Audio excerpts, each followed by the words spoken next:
el derrumbe en Cuba, este momento crucial para la isla y para toda su población. Apagones, escasez de combustible, escasez de alimentos y falta de combustible en todas las áreas. Vamos a ver y quiero invitar a esta comunicación precisamente a José Daniel Ferrer. Él es un expreso político, una figura marcada como de las más emblemáticas de la oposición. Y para analizar este tema, conversar en vivo con nosotros, lo invito. José Daniel, gracias por recibirnos. Gracias a ustedes por invitarme. Saludos fraternos para todo lo que sigue en la programación de DNews. Muchísimas gracias. Mire, nos están viendo en todo el continente latinoamericano. Y yo quiero preguntarle a usted directamente, después de décadas de control absoluto del régimen cubano, ¿usted siente que hoy Cuba está viviendo el principio del fin del sistema o simplemente todavía le queda capacidad para resistir al régimen? Sí, estamos viviendo el principio del fin de la tiranía castrocomunista. La tiranía está haciendo lo que mejor sabe hacer para alargar sus días en el poder, por permanecer más tiempo con el total control de la nación, y es reprimir al máximo posible. Y por eso incrementan las detenciones, los procesos judiciales arbitrarios, las amenazas, la vigilancia y los controles por todo el país, tanto contra opositores pacíficos como también contra ciudadanos descontentos que lo único que hacen hacer es publicar en las redes sociales o decir en el barrio que no soportan ya más la opresión, el hambre, la miseria extrema, los apagones y las dificultades crecientes que la tiranía les obliga a vivir. Ahora, usted conoce el monstruo desde adentro. Le pregunto, ¿es insostenible realmente lo que está atravesando en este momento Cuba? ¿Qué está más cerca? ¿Una explosión social o una transición política que sea organizada? Creo que se va a tener que producir la explosión social porque el régimen se comporta de una manera irracional. Y es decir, en la medida en que se incrementan las demostraciones de descontento de la población, el régimen lo que hace es responder, como dije anteriormente, con Sí. represión. No actúan de una manera racional, de una manera lógica, y no buscan una salida negociada con el pueblo cubano y también con el gobierno de los Estados Unidos, que le está incrementando la presión, y eso es muy positivo. Ahora, para los que estamos fuera y no conocemos de cerca la situación, usted la conoce más que nosotros y le pido y le agradezco el análisis que nos está haciendo. ¿El régimen cubano todavía tiene el control de la situación? ¿Todavía o ya empezó realmente a perder la gobernabilidad de la vida cotidiana de los cubanos ahí en la isla? Todavía tienen el control, pero no tanto por la capacidad de su fuerza represiva, sino por el temor, el policía ese que por Ujú. desgracia todavía muchos cubanos llevan dentro. Pero esa policía va también neutralizándose. Los cubanos, ante la penuria creciente que sufren, llega el momento en que estallan, no aguantan más y gritan lo que sienten. Y es ahí cuando salta el policía interno y los policías reales se ven en una situación muy difícil porque ellos también están pasando por situaciones críticas, sufren los apagones, reciben salarios miserables, les afecta a ellos y a su familia el incremento de los costos de los alimentos y de todos los productos de primera necesidad, cada vez más escasos, cada vez más caros por todo el país. José, la crisis que estamos viendo actualmente en Cuba, crisis económica, crisis de combustible, eh, ¿es comparable con aquel periodo especial o estamos presenciando algo mucho más grave? Sí, ya es comparable con aquel periodo especial de los años 90, inicio de los años 90, cuando la caída Sí. del bloque comunista de la Unión Soviética y demás países comunistas de Europa del Este. Ya la situación va incluso en algunos aspectos tornándose más grave, más difícil, ¿no? En aquellos momentos el régimen se vio obligado también a sacar sus reservas, la llamada reserva para tiempo de guerra, tuvieron que sacarla y aún así la crisis continuó agudizándose. Ahora estamos viviendo precisamente el momento en que el régimen está sacando de sus depósitos, incluso bajo tierra, el combustible que tenían escondido, guardado, para ver si aguantan unos días y con la esperanza poco práctica, poco posible, de que Rusia, de que México, de que China o cualquier otro aliado del régimen le asista. Están apostando porque mientras consumen sus últimas reservas de combustible, algo le llegue principalmente de Rusia o de México. Pero eso va a ser bastante difícil porque los aranceles que Estados Unidos piensa imponer a quienes asisten al régimen con combustible paralizan a cualquier amigo de una tiranía quebrada, de una tiranía agonizante. Y precisamente de eso le quería hablar, del rol que está jugando Estados Unidos en este momento. ¿Qué rol puede jugar él? ¿Presionar para negociar o acelerar meter el pie en el acelerador para producir el cambio político? Tienen que presionar al máximo posible, tienen que presionar de manera creciente y confirmar, comprobar de que las presiones, las medidas que están imponiendo están funcionando, porque el régimen, como dije anteriormente, va a hacer todo lo posible por evadir esas sanciones, esas presiones, esos controles, y no se puede permitir que lo viole. En la medida en que Estados Unidos aumenta las presiones contra el régimen, también debe aumentar la asistencia directa al pueblo más necesitados.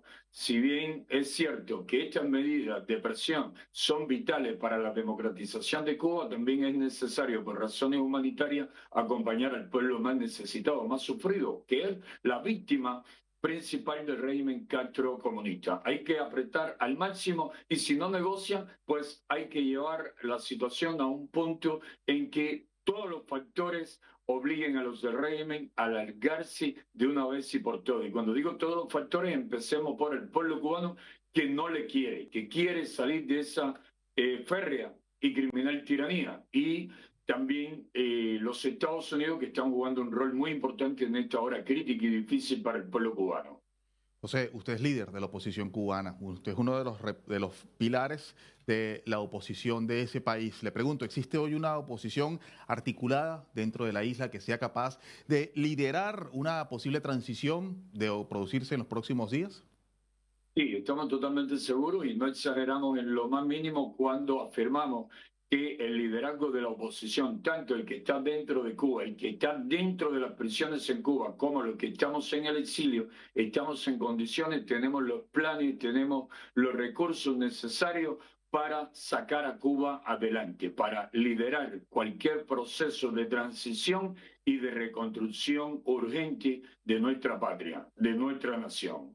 Ahora, ¿cuál sería ese primer paso indispensable para evitar un caos y garantizar la gobernabilidad en Cuba una vez que el régimen sea desplazado? Bueno, de inmediato Cuba necesita desmontar, es decir, la nación necesita desmontar todos los obstáculos que durante años el régimen ha impuesto a la libre empresa. Debemos abrir a la nación a la inversión extranjera. Primero hay que crear el marco jurídico necesario para darle confianza a los inversores extranjeros y también a los exiliados cubanos de que no van a arriesgar su capital y que lo van a perder como tantas veces ha sucedido con el régimen castrocomunista desde sus inicios hasta recientemente. El régimen castrocomunista nunca da seguridad de que invertir en Cuba sea un negocio rentable. Garantizar ese marco jurídico e invitar a todos los inversores posibles, poner en movimiento los proyectos necesarios también de asistencia humanitaria al pueblo de Cuba, porque mientras se levanta y reconstruye la nación, hay muchos cubanos ahora desnutridos, enfermos, en situaciones muy precarias que no pueden esperar por los resultados del crecimiento económico que pueda tener Cuba con ya garantizada la libre empresa e inversiones suficientes para sacar a nuestra patria de la profunda crisis y de la destrucción que ha causado durante décadas el régimen comunista. Ahora le pregunto, usted fue preso político, ¿hay más cansancio en este momento frente al sistema o hay más miedo, que es lo que detiene a los cubanos que quedaron allí de finalmente ocasionar la explosión que tanto se habla? Hay un descontento creciente muy fuerte y a cada rato se ven muestras de protesta en diferentes pueblos y ciudades, la indignación crece, se multiplica, pero hay también mucho miedo porque las prisiones cubanas son terribles.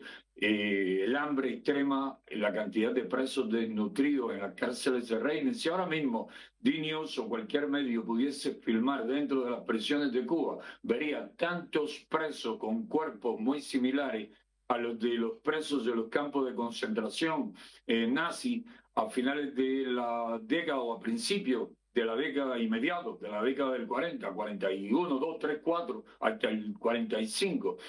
Son piel y hueso, es piel y hueso nada más lo que ves. Es decir, esa situación es tan terrible, las enfermedades, los golpes, la tortura, que la población lo conoce muy bien, sabe lo que se sufre, lo que se vive dentro de una cárcel cubana, y eso paraliza, hace a muchos temer. Ahora mismo hablaba con la esposa de un detenido, de Jesús Sánchez Romero, en Santiago de Cuba hace 3 días, y ella no quiere ni siquiera defenderlo porque tiene miedo que si lo defiende dándonos a conocer en un audio, en un video, lo que pasó con él el día de la detención y lo que está pasando con él, que lo tienen incomunicado en la unidad de Versalles en Santiago de Cuba, que vayan y la encarcelen a ella también. Ella está llorando, sufriendo, se siente muy mal, pero teme que si alza su voz en defensa de su marido, pues también le encarcelen. Y ese es el sentir de muchas madres, esposas, hermanas, de muchos familiares, de muchos cubanos. Si digo,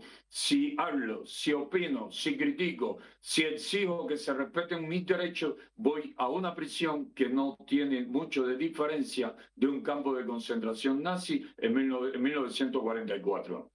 Qué doloroso lo que nos está diciendo, es impresionante. Que a estas alturas de la vida de la humanidad se sigan produciendo este tipo de situaciones. Usted ha pasado por prisión, persecuciones y por muchos años de lucha.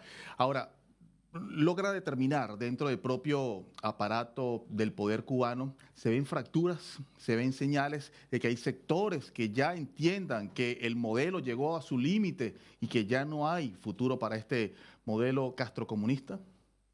Y mira, entre las altas esferas del régimen es muy difícil notarlo hasta tanto no se produce el hecho. Lo hemos visto durante años, lo vimos por ejemplo con Carlos Aldana en 1992, lo vimos más reciente en 2009 con Carlos Lage, con Felipe Pérez Roque, con Carlos Valenciaga y otros de la alta cúpula dirigente del Partido Comunista. Lo vimos ahora más recientemente con el exministro de Economía Alejandro Gil Fernández, a quien le condenaron incluso a cadena perpetua. Siempre hay quienes disienten, quienes están en contra de la línea que el Partido Comunista está tomando, que sus máximos líderes están tomando. Pero, repito, eso no se nota generalmente hasta el momento en que se da la crisis, en que resultan destituidos o encarcelados. Ahora, lo que sí le puedo afirmar es que entre la oficialidad, tenientes coroneles, mayores capitanes, tenientes, primeros tenientes, soldados, sargentos, hay un descontento tremendo, al punto de que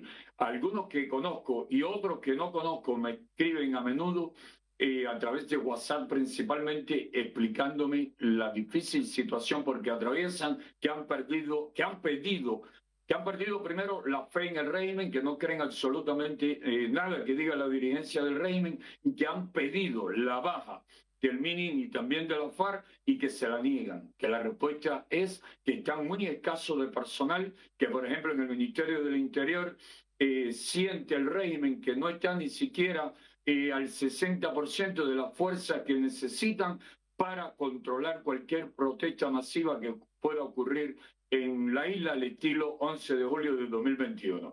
Hay descontento creciente, mucho deseo de salirse de la fila e incluso me han contado anécdotas de miembros del Ministerio del Interior que desertan, prefieren desertar, que los acusen, pasar 2 años en prisión, pero al fin salieron de esas filas donde lo mantienen de manera forzada y amenazado constantemente. Durante años le estuvieron ofreciendo muchos beneficios, que si una casa, que si vacaciones en tal hotel en Varadero o en tal hotel en La Habana y cosas así que al final nunca le cumplieron, y eso unido al hambre, a la miseria, a los apagones, las injusticias crecientes hacen que la mayoría estén muy descontentos con el régimen.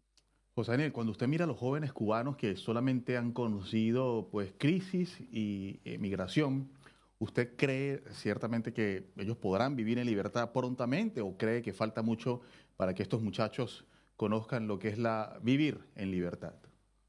Sí, sí, están cada vez más preparados. Las redes sociales les han ayudado muchísimo a comprender muchas cosas de qué es vivir en libertad y de por qué es necesario vivir en libertad, en democracia, que se respeten tus derechos como ser humano. Pero tenemos un problema serio con la juventud y es que la juventud en Cuba, disculpa, cada vez escasea más. Es el flujo constante de jóvenes emigrando. Primero, el destino principal durante años fue Estados Unidos. Con las actuales políticas migratorias de la administración actual, se les hace casi imposible venir a los Estados Unidos, pero ahora mismo están saliendo de manera constante y creciente jóvenes, sobre todo jóvenes, hacia Sudamérica, hacia Brasil, hacia Uruguay. El destino primero es Guyana y Surinam, pero luego continúan camino principalmente hacia Brasil, hacia Uruguay y luego se asientan donde pueden en Sudamérica. Otros siguen apostando por salir hacia Europa de una u otra manera. Es decir, que si no regresan en medio de un proceso de transición o ya en una Cuba en democracia, muchos de esos miles de jóvenes que han estado emigrando durante tantos años en los últimos tiempos, va a ser bien difícil, va a ser una tarea muy difícil la reconstrucción de Cuba porque la misma mano de obra, esa energía que pone la juventud va a estar bien escasa. Ahora mismo la población cubana es una de las más envejecidas en el continente y eso es bastante peligroso porque se necesita sangre joven, energías, esfuerzos para poder levantar a una nación. José Daniel Ferrer, activista y líder de la oposición cubana, gracias por recibirnos y por hablar con nosotros sobre la realidad política social que está viviendo en este momento la isla. Siempre es un placer estar con ustedes. Gracias. Muchas gracias.